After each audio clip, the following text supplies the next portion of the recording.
How's it hanging? How's it happening? You guys know this is Kevin from the Chord Progression Podcast.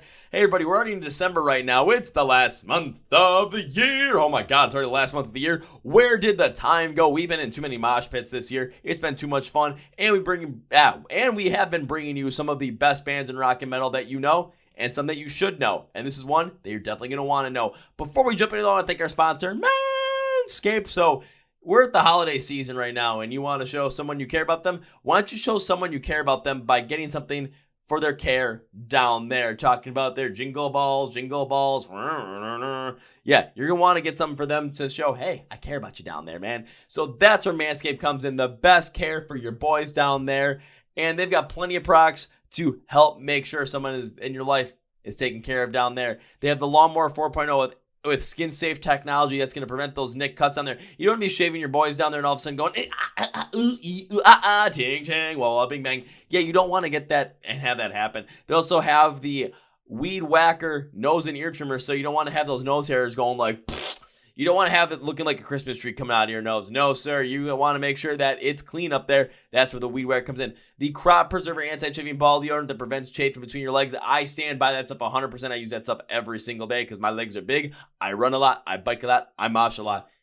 I chafe a lot. Not when I'm using that stuff, though. So I've been using that for 2.5 years, and ooh, no problems there. They also have the Boxers 2.0, which, let me tell you, they're supportive, but also loose enough to make sure they're not constrictive. So go check all that stuff out. Get something for the person in your life that needs some help down there, care down there. Go to manscaped.com, use code CPP to get 20% off and free shipping on your entire order. Thank you, Manscaped. Now, on our feature presentation. So I got a message about this band called Protect Your Heart. They were like, think Easycore, think A Day to Remember, think Chunk, No Cap Chunk, but with more of that pop punk influence, like think Newfound Glory. They have a brand new album called Reintroduction. It's their debut LP. It's out now for you guys to go check out. And with this one, we have some fun. We talk about Slim Jim's PBR, Macho Man Randy Savage. But the crux of the conversation comes to how this band came together, especially when everyone has a more hip-hop, dance, EDM backdrop and history. So how did they come up with this kind of music? And how does that background, especially when it comes to writing, producing, and creating, how does that background help them out when it comes to creating music, especially in this kind of a style that they want to have fun with, and they're having fun with it? So come have some fun with us. Come learn some stuff. Welcome the guys from Protect Your Heart to the podcast. Are you ready? Let's go! Yeah!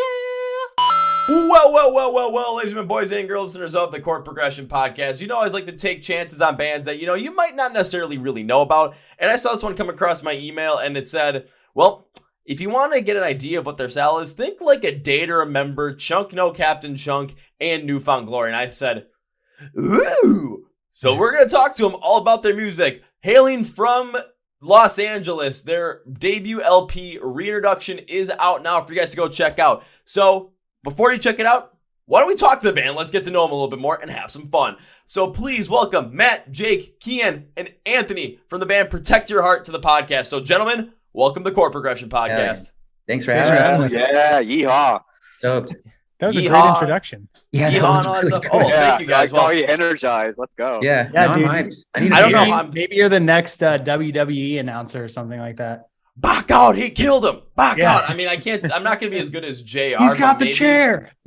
maybe I'll get as excited as like Jerry did. Just oh my gosh, look at him. Do something like that. Just bring up the energy at any given moment. That's usually me though. It's when these podcasts starts, it's like today, like the past few days have been really long for me. And it's like, okay, now I'm finally getting to the end. All of a sudden you guys jump into the call. It's just like, let's do this shit. It's good. You got to have that energy. You have to have that energy when you're talking about music, especially of the rock and metal caliber, mostly because, that's what we drive off of. We drive off of energy. We go to those shows. We don't want to be at shows where you're just standing around just like, Or just like, leave room for Jesus, kids. No. You want to be smashing into people. You want to get that adrenaline going. You want to get your heartbeat up, and you want to, well, if you're me again, smash into people. So you got to have that energy. Unless you're Jake, and then you have a 6-month ankle injury. Yo, last time I was in the mosh pit, I sprained my ankle when I was with Maddie. So I've been avoiding the mosh pits of late. And it I had lingered. a great time. I don't know about you, it man. lingered for what felt like an eternity. Yeah. Up until our first show, actually, where he He was played playing in a boot. I was booted up. All right, Jake, what band did you go and see that you sustained an ankle injury that cost you 6 months of just time? What? Dayseeker. I forget their. Yeah, Dayseeker, and there was a bunch of dope openers, but it was What was that? I'll say, was that the Dayseeker Thornhill Holding Absence Casket show? Yep. Yeah, incredible show, Great super show. fun, and there wasn't that many breakdowns, and then Dayseeker started bringing the breakdowns, and then the mosh pit started, but then someone spilled a drink, and I knew in my head, I'm like, I should get out of the mosh pit, someone's gonna slip, and then it was me, and then I just sprained my ankle. So. Dude, I know all about that all too well. At that point in time when the floors are real slippery, yeah, it can be dangerous, but you just got to widen that stance out a little bit because anytime really, just because you're going to get a little bit more of that base behind you, and then someone's going to hit you and all of a sudden, you got a little bit of that wider stance. Power stance. No one's moving me today. Or you're not slipping on anything unless you're running full force into someone going wee, which you might have been. I don't know. I was just unlucky. Yeah, but I was being a little too much in the mosh pit. I do love mosh pits, but after that, I'm getting older too. I'm 32, so now I don't bounce back. If I was 22, I probably would have bounced back way quicker. But this time, not so much. So now I'm avoiding mosh pits. It seems like Matty stays in the mosh pits though. He's been to a couple shows since, and he still keeps going. I pretty much just not scared. He's fearless. Mosh pit that I can get into. Throw it down. See, I like Maddie's mentality. That's kind of the same thing I got. It's I see a mosh pit, it's just, yay. Come to Butthead. Pretty much, yeah. Come to Butthead. Cool. I see him and I get excited, but then I remember I'm a pretty scrawny guy and I'll just get knocked the hell out. Well, I could just pick you up and throw you. Get in there. Just a little spiral football. I'll say it all depends upon the show you go to too, because there are some shows where it's you walk in there and it's just, oh my god, I am definitely the smallest person here. Then there's some shows you walk into and it's just you see the people that are going to be in the pit and it's just I can impose my will today. Yeah, when I go to the youth groups, I just impose my will on those mosh pits. They just pick up the junior shows. Oh god, I could see you guys playing a show and just seeing Matt just jump into the pit and just saying, you know what, fuck this, and just start throwing people around, just having a good time. You never know. I mean, I'm doing it at some point. It's gotta happen. No vocals on this song. I'm dancing with y'all. Yep. Or just look at any of the guys hey Jake, hey Kian, hey Anthony, just someone take over vocals for this song. It's but we don't really sing. I don't care. Just put a cardboard cutout of the stage and I'll just jet out. Yeah, we'll just do that. Or have someone come with a sock puppet with your face on it and just have them mouth the words. You do some pretty damn good impressions. I'm pretty sure you could be the guy for the job on that one because you just did Beavis. You just did a couple others. Do your Maddie impression. We'll throw you on stage with a sock puppet and I'll just go in the pit and have a blast. Do I really need to do an impression? I just gotta do a stand up here and just let the backtrack go and just me going. Yeah, exactly. Yeah, there you go. We can make that work. We can set that up. Or what would be even better is if we got a cardboard cutout of your face, but we split it right by the mouth. So literally we have two people working it and it can look like a Canadian from South Park. Exactly. I was going to make the same. Oh, baby, let's go. See, now we already got ideas for your guys' live shows, but I've never been to one of your live shows. I've never seen a live video online. So what are live shows for Protect Your Heart like? Because if we're talking mosh pits already, we're talking about you getting in one, Maddie, during your set. I'm very curious and also very intrigued. Well, right now they're about here, but everything you just suggested will take us about here. So I think we're in good shape if we follow all these. Yeah, we've only actually played one show so far, and it was a bit odd because I think because it was our first show, it felt more like we were a bit of a spectacle rather than there was crowd participation. So hopefully now that we've gotten that out of the system, Maddie can get them inspired to at least get a circle pit going. I mean, Jesus. That's not asking too much. Jesus. Yeah. And we got a show next weekend, actually. We're playing like a pretty divey pop punk show, which should be cool. Yeah, super stoked on that. It'll be our album release too. Ooh, nice. But divey pop punk show. I mean, now that sounds like something I should fly out to California just to go and see myself, because divey pop punk, how awesome is that? And the weather's probably better than where you are too. So Man, it was 72 degrees out today, like the day we shot then this. never. So I take that back. It's because better where you are. I've been in Where are you? layers. Yeah.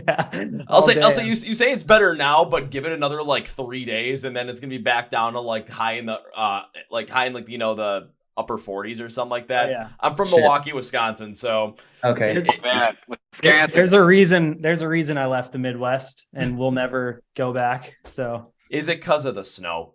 it is. If I have to shovel one more driveway or wipe one more windshield, I'm gonna lose it. So Those driveways are uphill both ways too.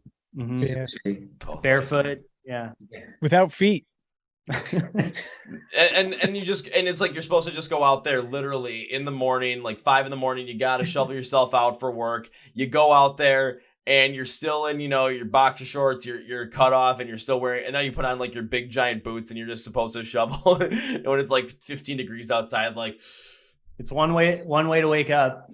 oh, it's one of the craziest ways to wake up. But sometimes, someone's got to do it. And if you really feel like you got to wake up, well, you're shoveling, there's snow on the ground. Just go for like a good old swan dive into it and see what happens.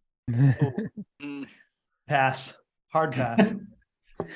I say hard. I'm thinking pass now, but give me another like month and a half. I probably will end up doing it just Maybe. because I said so.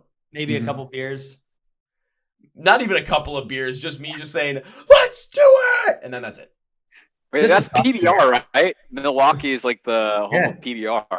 Yeah, the original home We of got like PBR. Milwaukee's best. Milwaukee's best, PBR, Miller Lite. Well, you said PBR, and I'm just going to look in the corner right now where I'm recording this in my living room, and there is a mini fridge that's wrapped like a PBR can. So, Sick. Nice. yeah, That's sick. I'll say if that doesn't say Milwaukee, I don't know what does.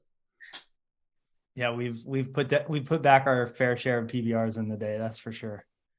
That's what you guys got to do at the divey pop punk show. Just literally just go on stage, PBR.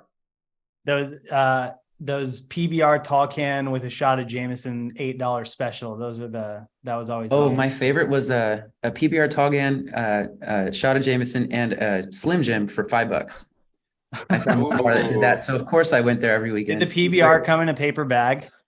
I brought my own. Yeah. I got to keep it real, man. Got to go old school brown bag. Hell yeah. Actually, like in high school, I used to brown bag like my Sprite, and I'd walk around campus with a brown bag Sprite, just like see if there was any issues. No one ever cared, but I thought I was kind of cool. And Dude, I would do that with my I don't fucking like- Gatorade. I would literally have it in my brown paper bag for like had my lunch in and just walk around and just see what happened. Like, yeah, I think I'm cool. But yeah, no one ever said anything about it, which kind of surprised me, especially because I went to a Catholic high school. So I was like, I'm pretty sure someone should have yeah. said something. I did too. I went They have to bigger issues Catholic high to school deal for with. 3 years. You only went 3 years? Oh, well, you're lucky you missed out on that fourth one, my friend. Well, Well- they thought it would be in my best interest if I did not return for my senior year because I was applying to colleges, and they didn't want anything to happen where I perhaps may have been asked to leave. that's like, we're not firing you, we're just not scheduling you any longer. Yeah. Quiet quitting. I even said it too. I was like I remember sitting in like the office, and they're like, so we don't think that you should come back. I was like, so you're not telling me that I can't? And they're like, well, technically, but no, but yeah.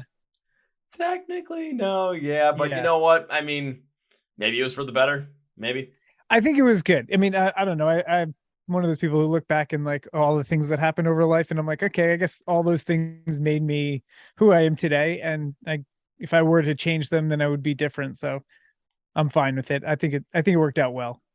That's a good kind of mentality to have. I've had multiple conversations with people around that and always hear the question asked like, oh, if you would change one thing about your life, what would you change? And like that kind of answer, yeah, really nothing, because if you change one thing about your life, you never know exactly what else it might change, and all the stuff that you have done in the past made you who you are today. So if you're in a good spot you want to be in and you're happy in that spot, I mean, why change anything? I mean, all those experiences, all those moments led you to the spot that you're in right now. Or even, Exactly. or even in the difficult spots, like when shit isn't going your way, like you've probably learned something along the way that can get you through that spot, you know? And like, if you hadn't gone through some real shit, then maybe you wouldn't know how to deal with it. So there's, you know, it works both ways, I think. And you learn a lot about other people too. When things aren't working well, you learn who their real character is. So you want to surround yourself with people that can manage that. Hell yeah. Oh, absolutely. Deep. I mean, we Very all deep, have guys. Yeah, this just got very preachy. We went from like WWE and Beavis and Butthead To chugging PBRs and whiskey to talk about. to talking about mindset and no regrets and whatnot. Yeah, that's usually how this podcast ends up turning out. Just Okay, the good. most random smattering of things. Sometimes random stories come in and you find out that someone decided to go on a road trip with the band one time, had to go to the bathroom, peed in a bottle, and then said, I'm done with this, threw it out the window, only for it to come back in the back window and give the drummer a golden shower. So, Anthony, watch out. Oh my God, that sounds awful. Ouch. Is that a legit story? That is a legit story that, sounds- I heard. Ouch. It That's sounds like a Always great sit in the story. front. That's one of those ones that sucks when it's happening at the time, but then like, you know, a couple days later, it's hilarious. Yeah, I can send you guys the Oh, podcast hilarious. episode that was actually a part of. I don't remember what like part of the episode it was in, but I know which episode it exactly. I know what band is in it, so I could send you guys that one and be like, oh dear God, it was that one. Sorry to whoever that happened to. If you don't come back with at least one of those tour stories every time you go on the road, then you've not toured hard enough.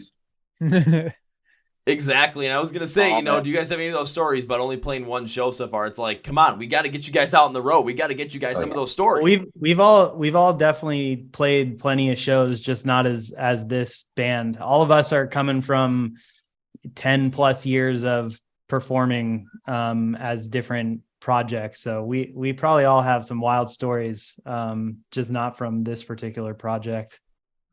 Fair enough. So with that in mind, if this, 10 years of stories that you guys have from different projects and now coming together with Protect Your Art, how did you guys come together to form this band? And also, in the same vein, why only one live show up to this point?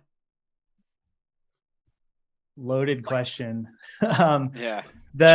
So basically the way we all came to find each other is all of us were producing dance music and DJing and all that stuff. I was based in San Francisco for 5 years. Jake was from San Francisco, so I met him up there. Anthony and I got connected through some other producer friends and started working on music. And then him and I pretty much exclusively collaborated together and played shows together and all that stuff. And eventually I moved down here to Los Angeles in 2015. And then Jake came down 3 months later. Yeah, the end of 2015, yeah. Yeah, he came down and moved in with Anthony. And so I was going to Anthony's house every Saturday to work on music for 6-7 years, however long it's been. However long, yeah. And so Jake would be upstairs working on stuff. We would be downstairs, Anthony and I working on stuff. We'd all cook together and have dinner together and hang out. And Jake would buy toys and make us come upstairs and play, whatever he had just bought. And we just mostly guitar and stuff, because they were into EDM, and at the time EDM was super big, but it was mostly guitar and distortions and stuff. Yeah, I it was fun to bring them out of their element. Okay. When you brought the amp home, you're just like, dude, you gotta come up here and check this out. And we sat up there and noodled around for an hour. So just over the years, we spent so much time together. And then we all, I think it was for my birthday, my wife bought me Warped Tour tickets and we made just a group trip out of it.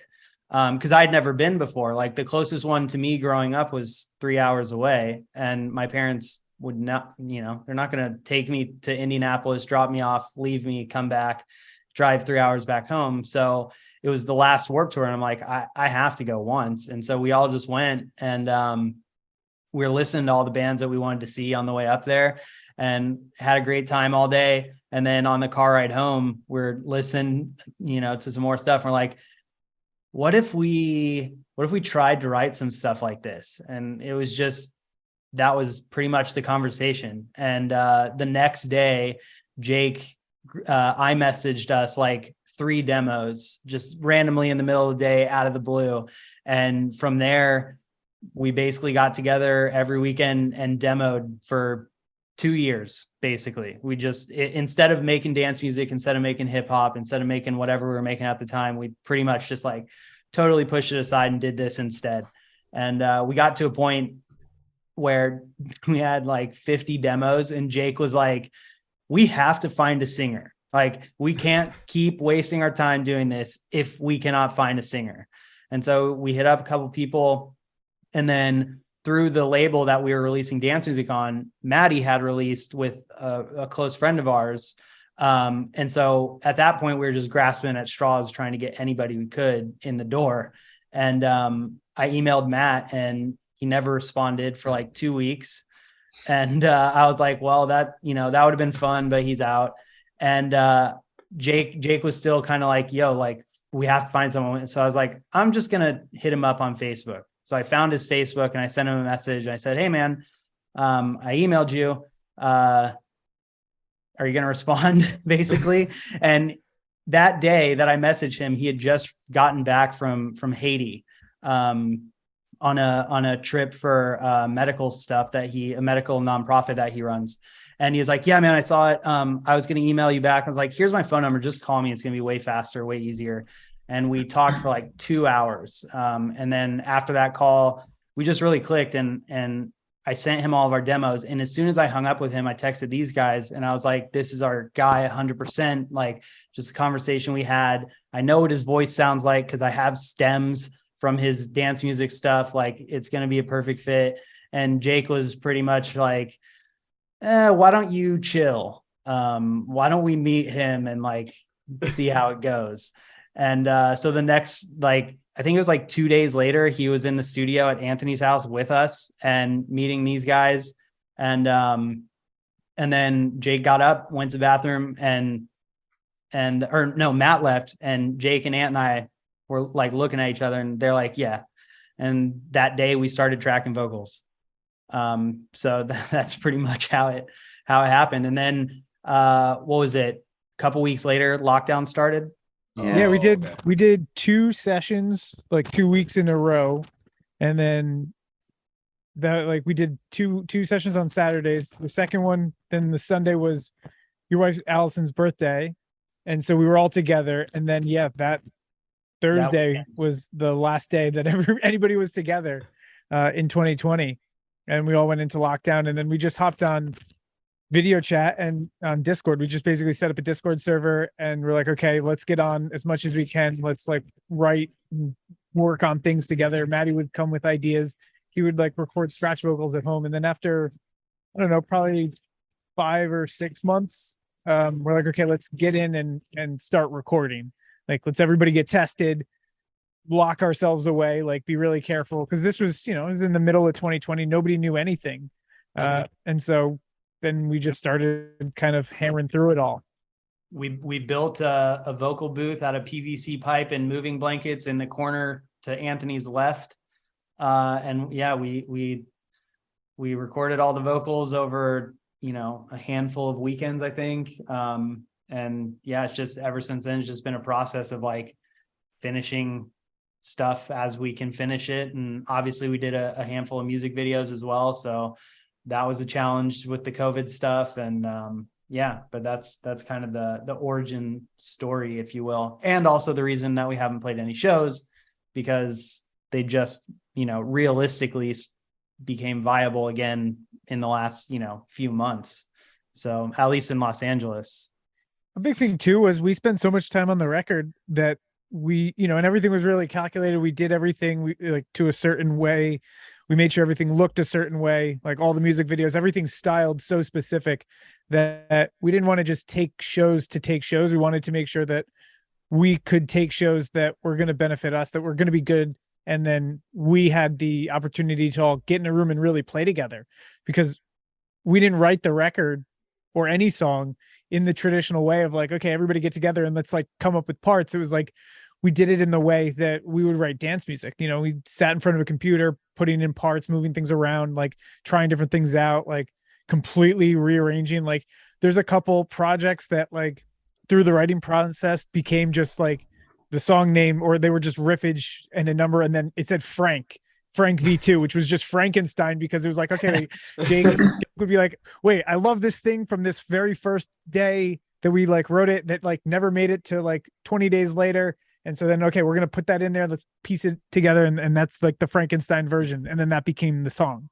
Dude, I've always wondered who Frank was. Frankenstein. I just now found out. That's great. I mean, it could be Frankenstein. It could be young Frankenstein. It could be either or. Yeah. It could be Frank Reynolds. I'm doing Frank Reynolds for sure. Ongo Goblogian. The Yacht Collector. Charmed, I'm sure. Dude, it's all. I'll say it's all Dr. Toboggan at this point. Yeah. Mantis Toboggan. You got a wad full of hundreds. Finish it. No, family friendly programming. You think this is fucking family friendly programming? What the fuck, man? Ian didn't want to talk but about my mom will watch this. So yeah. Okay. Well, now she just heard that part. So hey, Robin. Well, Keen's mom, I am very, very sorry for that one. Yeah, really. I'm not. Just kidding. This game. One thing that does absolutely surprise me about that whole entire origin story around there is just the fact that all of you guys came from a completely different like the same similar background, especially with more like dance EDM style music, but that you guys all came from there, and now you're doing some of this more like pop punk Easycore kind of style. And with it being just an inspiration from just going to Warped Tour on the last Warped Tour and just saying, hey, why don't we try something like this for ourselves? It's just, I've never heard of a band yet that has gone from like everyone's been in like one specific space, and then all of a sudden the whole project goes somewhere completely different that you would expect, all based off of a very specific instance of, yeah, three of us went to Warped Tour. We liked it. We wanted to give it a shot. Here we are now, 4 years later. Well, we all grew up playing, and in bands like when we were younger. Yeah, so it was always a running joke.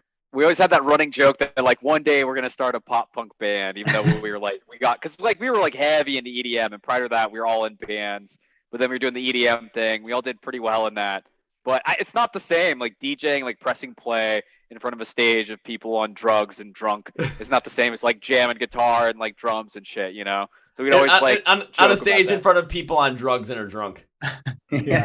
But there's mosh pits and there's instruments involved. So I think like given how many years each of us had done music in like, you know, several different styles, and we had spent so many years kind of focused on it as like business before fun and trying to launch something rather than really loving the process. And like, I think at this point, we just, all four of us, even though I was not with the guys at the time, had all decided if we're going to do anything, we really want it to just be fun first. And we really want to do what we're passionate about. And we've all grown up and never lost the passion for pop punk and screamo and emo and like all of that adjacent, you know, culture next to pop punk. Like we love all of that. And that's primarily what we listen to anyway. So it's, you know, a good way to kind of like build the next chapter is to really focus on making it fun.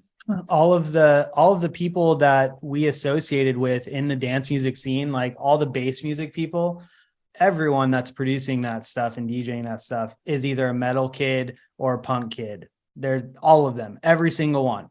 The only reason, like I can say for myself, I'm sure this is true for everyone else. The reason that I got into dance music was because being in bands was such a pain in the ass, having to deal with 4 or 5 other people, that if I can do it all in the computer by myself, why the hell not? You know? And then I also only have to show up to a show with a flash drive. Like that's so much easier than lugging around a drum kit or multiple guitars and amps and all that stuff. But you know, doing it for 10 years and the format, the song structure, the sound design, all that stuff, like when none of that changes, it stops feeling fun and starts feeling like a job, which is why when we started writing for this band, it was really fun because all of that stuff that we had, like the formula we had to follow, went totally out the window. And so it was like a complete blank canvas for us to do with what we wanted. And I think that's why we all gravitated towards it, because all of a sudden, like the 16 bar, you know, dance music song structure didn't exist. Like I remember the first time Jake threw in like a 1 bar pause or one bar little thing in a song. And I'm like, what are you doing? He's like, it's rock and roll. You can do that. Like, it's not dance music. And just like stuff like that like became so second nature to writing songs was no longer the norm. And that's what made it so fun. And the instrument thing, it makes it fun too. A lot of what we did, like in the dance music that we were all making, was kind of a matter of breaking the rules. But then it like Kian said, it becomes a bit of a formula. And so when we were doing all of this, we took a lot of those tricks that we had learned and those rules that we learned to break, and then just applying them to a different type of music, essentially. Also, the scene changed. Like, I think that when I know when I was growing up, the punk scene was always so welcoming to like everybody that was like into it, like growing up, going to Warped Tour, going to like skate and surf and going to shows. Everybody was just kind of a family. And I found that a lot in dance music in like the early 2010s through whenever the hell we stopped, 2017, 2018. And, but it had shifted more and felt a little bit more closed off. And like, I hate to use the word elitist, but it has a bit of that in there. And then once we started doing this again and going to shows again and like just getting back in this energy, it felt that same fun, welcoming vibe. And especially now with the festivals that are going on and the bands that are touring again, you see all your friends that like are getting tickets to those shows and everybody's like super excited together. And that feels really good. And I think that's one thing that we all really like. And that's important to us. Like, whatever we do, we want it to be fun and feel great, not feel like we have to do these things and like we have to impress these people or anything. Everything about this band has been, we're doing this because it's exactly what we want to do. And how can we do that in like the most fun way? I actually remember telling all of the guys when I first joined the band, like I was done being in bands. I didn't want to do that anymore. I was just tired of the process, tired of it feeling like the whole goal was to make money or to sell something or to win people's like affection towards you. Like I didn't really care about any of that stuff. I just wanted to make art that was fun to make, not just made me feel like it was a job. And it became a job for many years. And I stopped being excited to write songs. Like I'd go in to write lyrics or come up with top lines, and I just dreaded the process so many times. And so, and I told the guys, I'm like, if this isn't fun, like I never intended on being in a band again. I was just done with it. I was just, write some one-off tunes, but outside of that, like it takes a lot of emotional and mental bandwidth to be in a band, and it's financially taxing. Like the whole thing is a long road. You got to be willing to go through the shitty days. But going through the shitty days of these guys, I never really feel shitty because we just like, we vibe so well together. We work quickly. We don't overthink things, and we just focus on it being fun. And like, we've had some of the most difficult moments is when you're about to release something and you're finishing all the work to get it released. And you're like, we've done, 3 years of work and now we're just like, hurry up and finish. And so you can get really, you can lose all your patience really quickly. But, even in that moment, like, and when things weren't going well, like we all banded really well together. We always supported each other, and we never lost the fun factor, even when, in other projects in the past, that would be like the dreadful moments.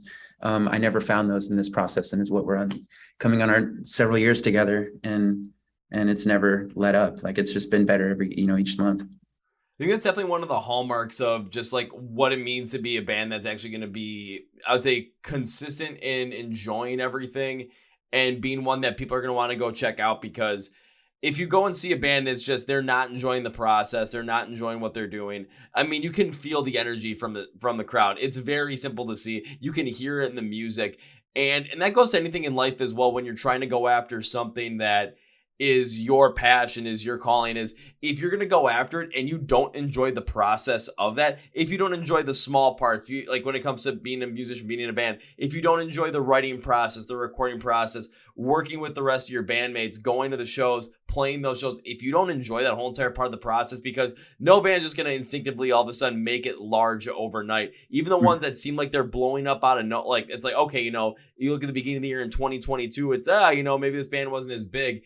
And the prime example I'm using for this one are going to be Dayseeker and Bad Omens. It's all of a sudden, now they're touring. They sold out the whole fucking tour. it's those bands just didn't start out and just get to that point. No, they had to grind it out in so many different capacities. I Just to sprained get my to that ankle during one of their shows, motherfucker. Yeah, the Dayseeker one. Yep, I had to bring that one back again just for you, man. So had to do that for you. It However, still hurts, but Sorry to interrupt. Yeah. yeah, it's bringing flashbacks. it's bringing like those wartime flashbacks. Like, oh god, my ankle! I can feel the pain again. It's Jake's war story. Yeah, for sure. Dude, But like, even when things were frustrating, and we all felt that frustration for the several months leading up to the release of the record, we trusted each other. Like we trusted that we've got each other's backs. We're going to work and do the thing right and do it at a high level. And so that, like, I think that trust helped a lot. And our motto since day one's do cool shit with cool people. And fortunately, the dudes in the band are amazing. And everyone we surrounded the band with, from people that just are fans of it or people that are family that are coming, or even people like you, like everybody has been legit and fun. And like, we actually enjoy, like, we look forward to these podcasts. We look forward to like responding to comments and like all the little things that like can easily be overlooked, or you just like, oh, well, we don't need to do that interview or that podcast or whatever. But like, we look forward to it as like just a time to hang out and have fun together. And so it's never business for us. And I think that keeps it fresh. Well, that's always going to keep it fresh because you never know exactly what's going to happen during that time, but the energy is going to be one that you just want to gravitate towards and you want to be a part of. I mean, hell, that's why I like doing these podcasts, even, when it seems like, oh God, I have to rework my schedule around this. It's not like, oh God, I have to, fit this in there. It's, oh God, I got to move everything else around because I want to do this. So how am I going to make this work? Whatever it takes, because this is like, we've got a new homie. Like, we're stoked that you're part of the fam. And like, we love this sort of thing. Like, Scotty, Stage Diving with Scotty is a podcast we've done 3 times. And we just did one out of nowhere, just like, hey, let's connect. We really, we just want to do a podcast with you. Let's just chat. And before you know it, like, we talk every day now. We're close friends and we like want to support each other at each other's shows and we help promote each other. Like, we just really care about the people that we meet along the way. And that's a really cool feeling, like that we just always extend the family even further. And I think that like, that definitely helps, especially when things get a little tiring. You're like, oh, fuck, we've got great people. I think our energy is like, we want to be here doing this, because if we didn't, we would stop. And it was like, we've always said, like, if it's not fun, then what's the point? Like, we're not making money at this. It's not paying any bills. We're deep in the red. But we do it because we want to do it and we enjoy it. And it's this, like, I think everyone here has this unhealthy foot on the gas, have to be productive 24 hours a day, 7 days a week, all the time. It never stops. And so even with that going on, and like, throughout this album, like, Jake has moved 3 times? 4? Jake's moved 4 times. Anthony got married. I got married. Anthony just had a kid. I just bought a house, moved. Matt has moved multiple times. He got a new job where he's back and forth from Palo Alto to Fresno to LA, which to everyone else might not mean anything, but it's literally 9 hours of driving. And like, he comes down on Saturdays to do these rehearsals so we can go play shows for no other reason than like, we really want to do it because it's fun. And we enjoy it. So that's like the main thing that like motivates us is like, it's no other reason than we really fucking want to do it. Dude, I gotta applaud you, man. That's some sheer dedication right there with that much driving. There's not a lot of people, if anybody, that would be willing to put up with something like that, even for things that they'd be passionate about. It's like, 9 hours, but if you're loving it, you're doing it, then you're definitely loving the process. Homeboy lives in his car. At least he got a new car, though. I'm only in like one city for 3 days at a time. Then I go back to work, or I come back to Fresno to see family, or to LA to do rehearsals and whatnot. So it's like, I just accept it, and hopefully there's light at the end of the tunnel at some point if we play enough shows. As long as you're never know enjoying where it, that's what Maddie matters. What's that? I never know where you are. It's like, now that I think about it, it is kind of crazy. Yeah, it's not my ideal flow, but it is what it is. You do what you got to do. There was one time we were all talking and everything's fine, and the next day we hit him up. He goes, "Somebody just stole my phone. I'm in Brazil." I'm like, what? Wait, what? Yeah, like so at my job, one of my roles this year for a short bit was I was the lead of events, and so I took a team of 47 people, and I took them to Brazil. We did this big conference, and on the hours of me touching down, I don't know why, but someone looked at me and she looked like she knew me. So I walked up and just gave her a hug. Before I knew it, my phone's gone. Someone else jacked it out of my pocket.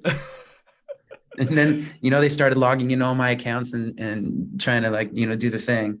And so that was a tough week, but and I never know where I'm at either. It's the Twilight Zone. Seriously. In a world where Maddie goes and hugs a random stranger, he uses his phone. That's also the most Matt shit ever. Yeah, that's all it takes. That's all it takes is just look like you know him, and he's like, "Hey, what's up?" Yeah, I want to hug everyone. So, you guys are gonna end up like going on tour at some point and going across, multiple states. And you're probably going to end up losing Matt at some point. For sure, without a doubt. Just have one of those leashes, like the backpack leashes that mothers walk around with, like a 4-year-old, and they like walk around the store and they got the leash. Like, just put me on one of those and I'll be all right. No, actually, you got to start wearing it on stage. Like that's your new thing. Yeah, cool. But you have to do one thing for me if you're gonna do that, and that thing is you're gonna have to get one of the camelbacks, and you're gonna have to fill the camelback up with PBR and have it in the backpack with the leash on. I'll even have a backup helmet with the two holders. That guy, the hat with a shot of Jameson and Slim Jim sticking out of the cans. Everything comes with a Slim Jim. The backpack's I feel cheated if it doesn't. PBR and Slim Jims.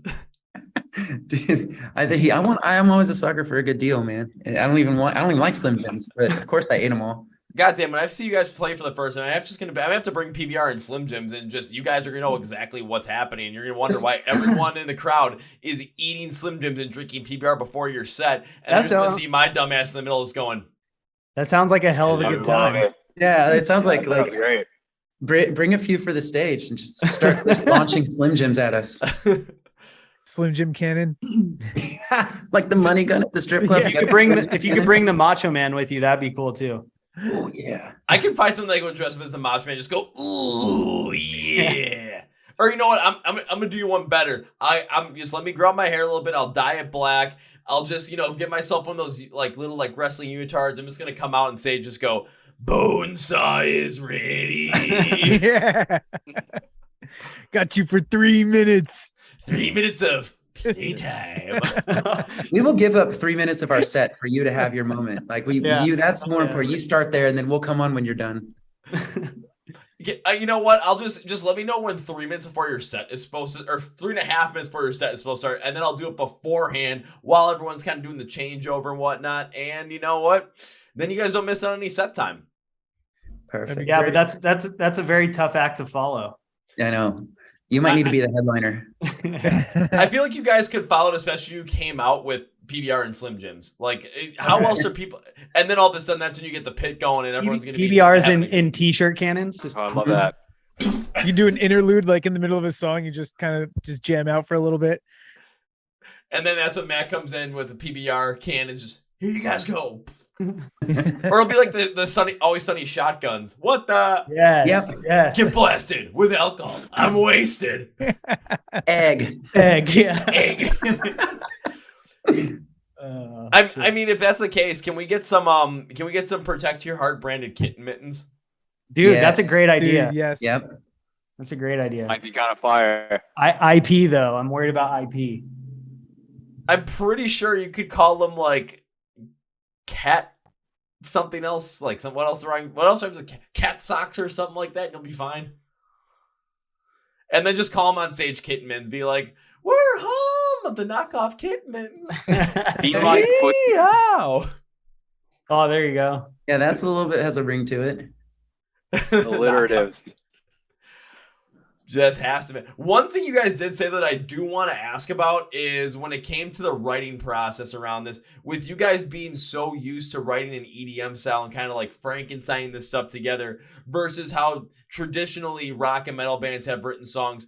What has that process been like in terms of continuing to write these songs? Has your process continued to stay more in that like EDM style build form where it's okay, more Frankensteinish, piecing it together with pieces that you like, seeing what would flow together and seeing what could work together in your mind? Or has your songwriting style changed over to something a little bit more of a hybrid, or gone more of that traditional path of get together, write something, and just see what happens? It's kind of I think a kind of all combination of of it. of everything. Yeah. Yeah. It's like a mixed bag. It really depends on the song. Sometimes it starts like with an EDM format, other times like jamming out, other times it's like a riff, other times it's like a drum riff. It really varies, and that's the coolest thing. Yeah, And the thing I'm most excited to get back to is new songs and stuff. it helps that we all produce, because if one of us has an idea or here's a melody in our head, we can get in the computer within minutes and send it off to everyone else. And that's how I do it. Like if I'm just sitting at home playing and I come up with something, I'll get in the computer and I'll fire it off and I'll just ask them like trash or not. And if everyone likes it, then I'll save the project file. And next time we get together, we'll noodle on it. But it's really loose. I mean, there were so many instances where we would just get in a room together and be like, hey, I wrote this riff the other day. Like, can we turn it into a song? And just go at it from that perspective. There's other times where like, I know Ant's like, he used to have this big modular rack of stuff and would just make weird noises and turn them into riffs. And then that would be like a jumping off point for something. And then we'd add, all the other elements to it. But I think generally speaking, like we still, the EDM production stuff is so ingrained in the way that we make music that we still produce the stuff the same way that we would a dance song. And we always wanted to do that. Like we wanted to mix and master it and produce it like a dance song. Like we were never like, oh, we can't put that in a song because we can't play it live. Like who cares? Like put it in playback. It's fine. So everything. Except there's no three-handed drummers. No three-handed drummers. We did make sure of that. But yeah, it's all following the EDM style of producing that we normally do. It's just instead of making sounds in a synthesizer, we're doing it with real guitars and real bass, and then filling in the gaps with all the other instrumentation that we would normally use, like synths and pianos and sound effects. And I mean, one of the tricks that we used to use in like dubstep production all the time is just layering like a layer of white noise or like a tonic like super saw in the background to just fill the gaps. And like we still do that on Protect Your Heart stuff, because when you have analog instruments and they're slightly phased or slightly out of time, or like they're not 100% perfect, those little elements make the songs feel bigger. So like there's little tricks like that we learned from producing dance music that makes its way over. That's always going to be a part of our process. That is something that's going to be an absolute asset for you guys in the long run when it comes to creating music, because you have so many different ways you can go about creating it, getting that idea down and getting it out the way that you want to get out, especially with you, every single one of you guys having that production background and that dance background, EDM and everything around there.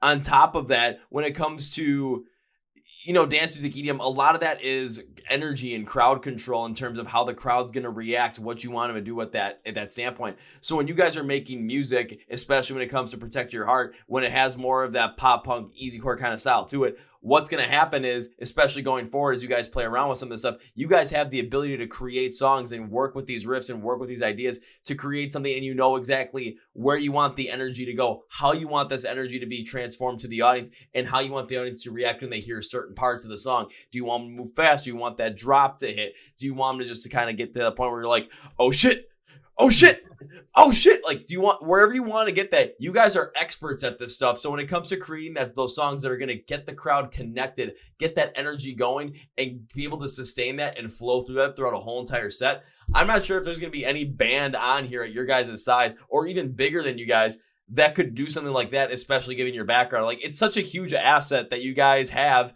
that you can take such advantage of. And I know you guys are doing it. I know you guys can keep doing it and do it even better than you guys even are right now. All it takes is just, keep doing it and just keep having fun with it. Yeah. We definitely write, like, when we're working on stuff or coming up with ideas, there's always those moments where you're like, oh man, I can't wait to perform this live. I can't wait to see crowd reaction. I can't wait to be able to interact with the crowd with this part of the song and like get that instant feedback, which is something that from dance music we always had. Keenan and I a lot of times would work on something and then go DJ that night, be like, did it work? Yeah. Okay, cool. Let's keep going. Oh, this didn't work. Let's change it. Yeah, having that is really awesome. And so I think we definitely think about that all the time with the way that we write stuff too. It's also like how comedians write stuff and how they workshop it, where you guys have the ability to test this stuff out and kind of see, okay, we thought this was going to work in this kind of a crowd setting, but this is what we're seeing, how it works. So maybe we change it up a little bit. Maybe we do something a little different that we think is going to get there. And next thing you know, you open up the album with some like, hey kids, you want to dance to a funky beat? And everyone's like, yes. And then you just go into it and everyone's just like, fuck yeah, man, let's go.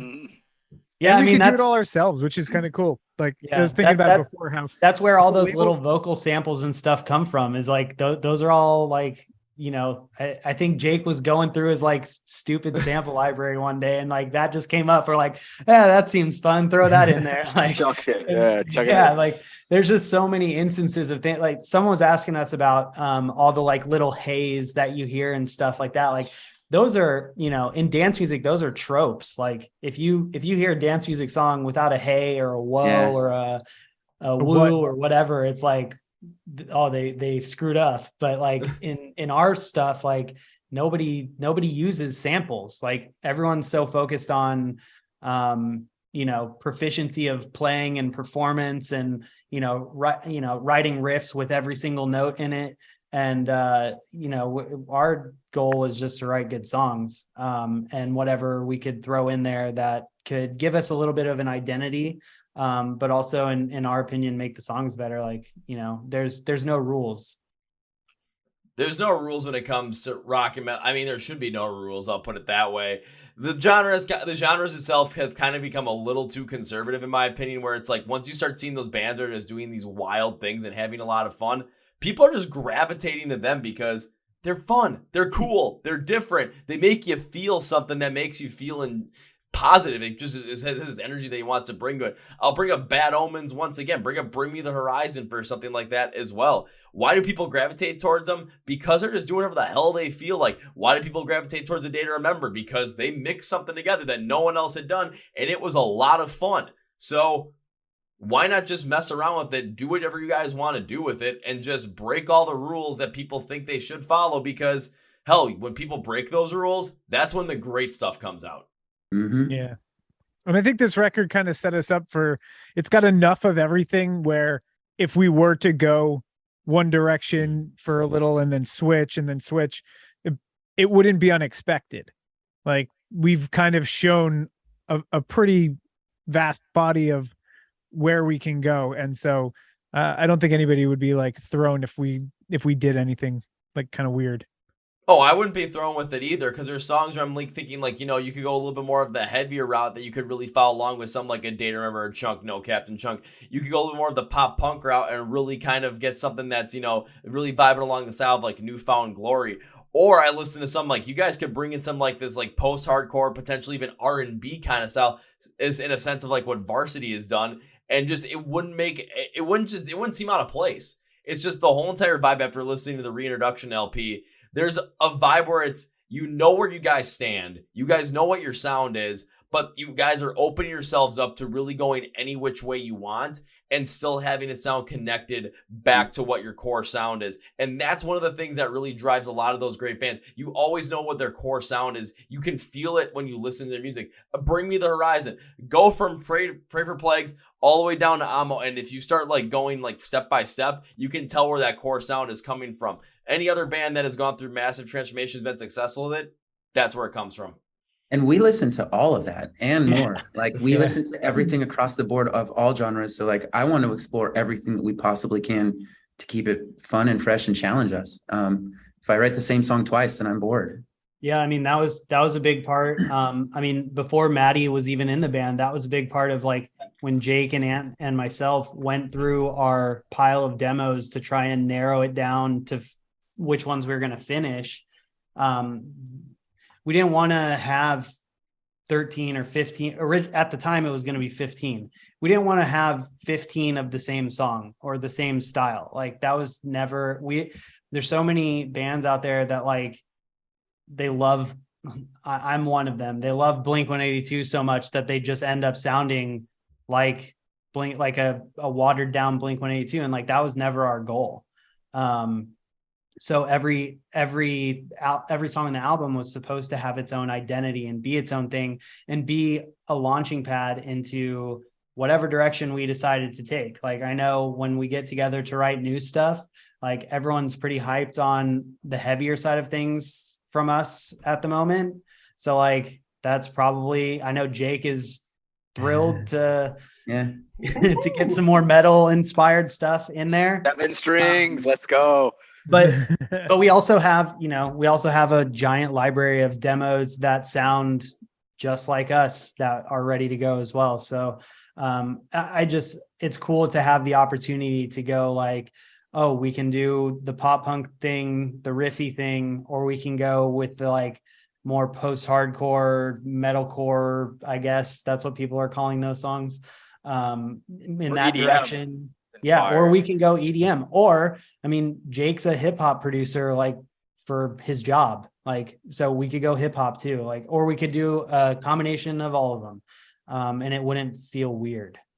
Hopefully. You guys have the ability to mix so many different things in there. Have fun with it, man. Have fun with it. Take control of it and just do whatever you feel like, because I can't wait to see what you guys come up with next. Yeah, us too. Oh yeah, exciting. We definitely got to play out though. I want to see crowd reactions to stuff, because we've only played one show, so it's like it's gonna be fun to play these songs out and see, like, hopefully, because last time, yeah, like Kian said, we felt more like a spectacle. People were just like kind of watching us because it was like our first show. Like, I want a mosh pit, or like people headbanging, see what parts people like and go crazy for, and if someone spills a drink and they fucking sprain their ankle or something. You can lend them your boot. And you're walking my boot. Just have the boot behind the merch table and you guys are set. Yeah. I think we need to put a walker on the rider for Jake. Just in case. Just a bunch of bubble wrap. Just wrap him in bubble wrap. That's all you need. This old like that kid from A Christmas Story, but with bubble wrap. It'll be sweet. Oh, it'll be funny to watch, man. But again, it's gonna be exciting to see what you guys come up with, especially with your backgrounds, with all these different ideas that you have. All I can say is just have fun with it, because the more you have fun with it, the more that energy is gonna come across to the crowd in a live setting, to the fans, and they just stream the music, listen to the music, whatever it is. That energy is gonna come through. So just have fun with it, guys. You're on the right path. Just have fun with it. When we stop having fun with it is when you'll stop hearing music from us. I promise. Yeah. Well said. And as we bring this podcast to its conclusion, one thing I would like to do is give you guys a chance to say whatever you want to say, plug whatever you want to plug, promote whatever you want to promote at the end of the podcast. So, gentlemen, floor is yours. Check out our album.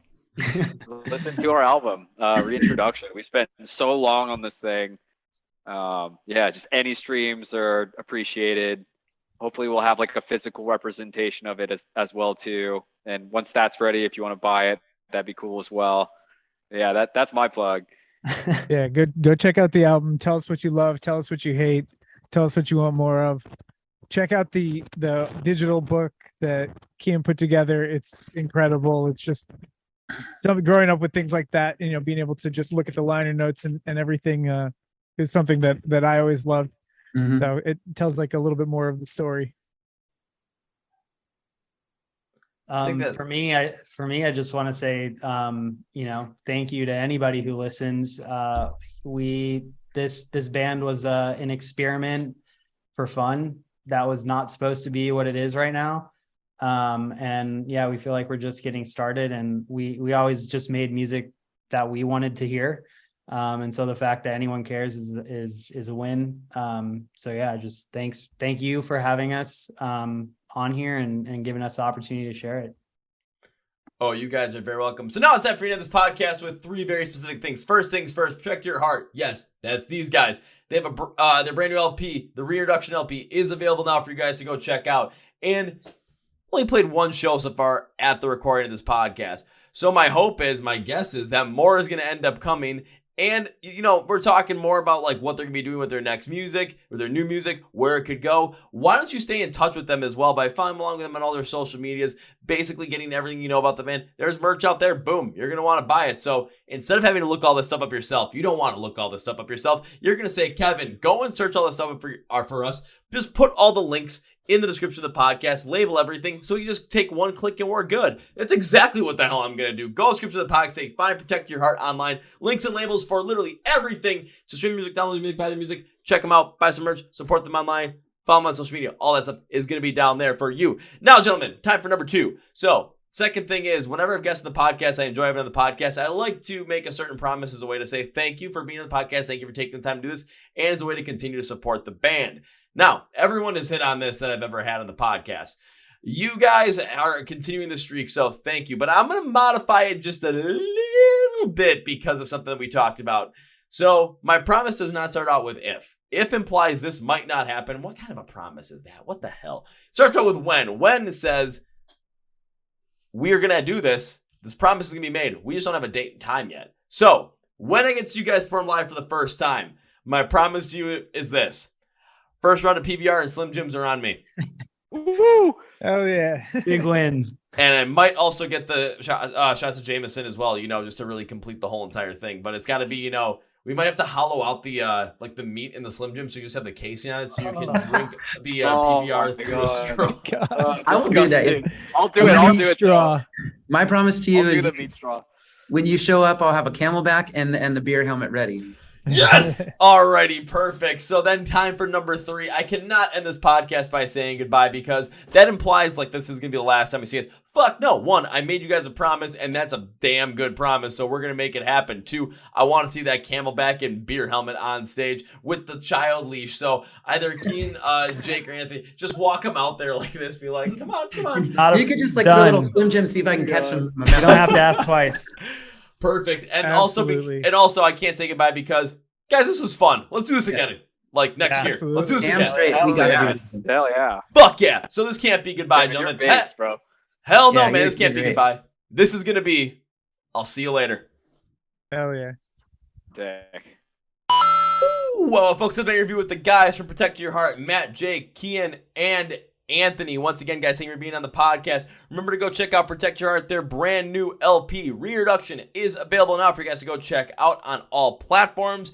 And they'll be playing some live shows. You want to go check them out. You want to make sure you follow them on social media because you want to know what's coming up with this band. So go to the description of the Corporate Rush podcast episode, this episode to be in particular. Find where it says Protect Your Heart online. And you will find links and labels for literally everything. So go check it out. Go down there. Like, share, follow, listen to their stuff. All that stuff. Also, make sure you follow along with the Corporate Rush Podcast, Facebook, Twitter, Instagram, TikTok for your viewing pleasure. Be sure to subscribe to the podcast right here on YouTube if you're watching YouTube, or if you're listening to Spotify, Podcast, iHeart Radio, Amazon, and any other platform you might be on listening to this. Thank you, Britain Media, for helping us market that. We're getting to 100,000 all-time audio downloads this year. It's happening. Thank you for that as well. If you are subscribed to the podcast already, a gigantic thank you to yourself. Thank you if you're subscribing right now. This is my favorite thing to do in the world, and we're not stopping, so your support means everything. If you're not subscribed, you're like, I'm not going to subscribe. Please reconsider. If not, thank you for stopping by anyway. You're always welcome back. Hope to see you back here for another episode. Also, Manscaped, 20% free shipping on your entire order. Use code CPP at checkout. Thank you, Manscaped, for sponsoring this podcast.